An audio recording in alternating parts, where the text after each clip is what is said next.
आपकी इतना दुखी करे आपकी कंप्लेंट पहुंच गई है और बहुत उम्मीद के साथ आपके पास आई हूँ। ठीक है, मेरे साथ जितना अन्याय हो रहा है शायद कहीं किसी के साथ नहीं हुआ होगा।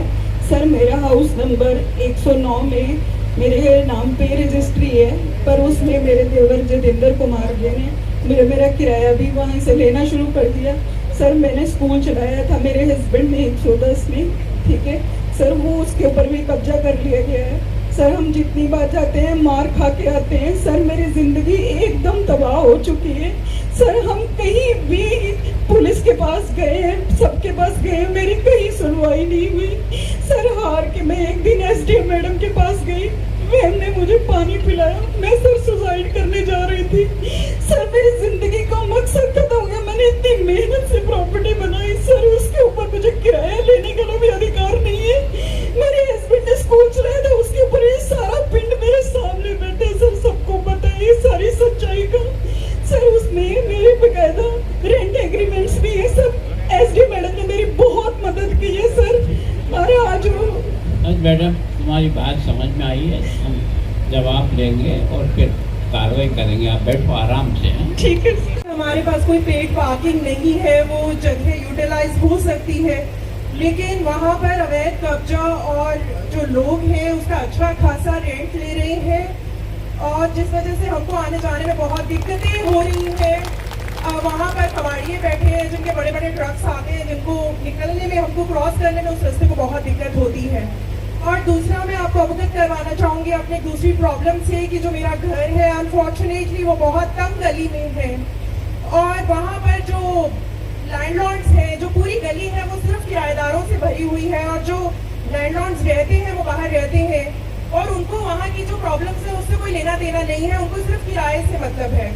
वहाँ पर उन्होंने सिर्फ किराए कमरे पर दिए हैं, वहाँ पर कोई पार्किंग की सुविधा नहीं दी गई है।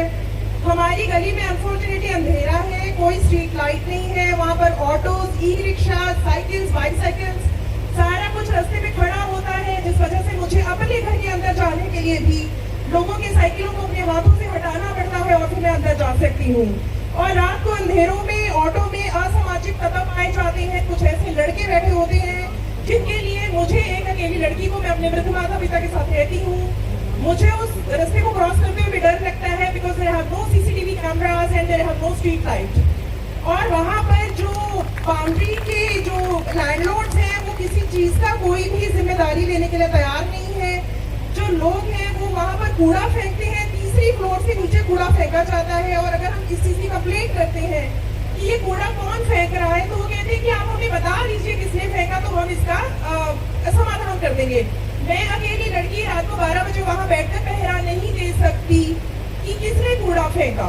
ये जो लाखों में किराया कमाया जा रहा है उनसे, किराए के कमरों से, वो सीसीटीवी फुटेज लगाए, सीसीटीवी कैमरास लगाए और देखा जाए कि कौन कूड़ा फेंक रहा है। उनको खाने गाय आती है, मैं बहुत तंग गली में रहती हूँ, मैं गाय को कैसे साइड करूँ? एक तरफ ऑटो खड़ा है, एक तरफ कूड़े का ढेर है, मुझे सुबह 6:30 अपने घर से काम के लिए निकलना है, मैं निकल ही नहीं पाती हूँ। तो मेरे ये कुछ मुद्दे हैं, स्ट्रीट लाइट है, एमसी लैंड है, इस पर अगर पार्किंग, पेड पार्किंग बना दी जाए तो आपकी बहुत कृपालता होगी। Thank you so much. कहना जे तू आऊंगी सिर फाड़ूंगा, बड़े मुंडे भी यही कहता है आऊंगी तो मैं तेरा सिर फाड़ूंगा। ना हमारी पुलिस ने सुनाई करी, कितनी बारी मैं पुलिस को रिपोर्ट देती, आज तक साड़ी किसी ने सुनाई नहीं करी। इसलिए हम गए जी अगे, फिर उन्होंने सानू राह पाया। मैनू बानेदार मेरे बेटे नू बड़े नू स्कूल भी है मेरा, ना मेरा किराया भी नहीं मैनू दंदे, 5-7 कमरिया का किराया वो भी नहीं दंदे, सारा कुछ आके हड़प करे हैं जी। छोटी बहू का छोटा बेटा जी जतेंद्र कुमार से मीनू शर्मा। एक समाधान शिविर का प्रयास किया है। आज हमारा ये दूसरा समाधान शिविर है।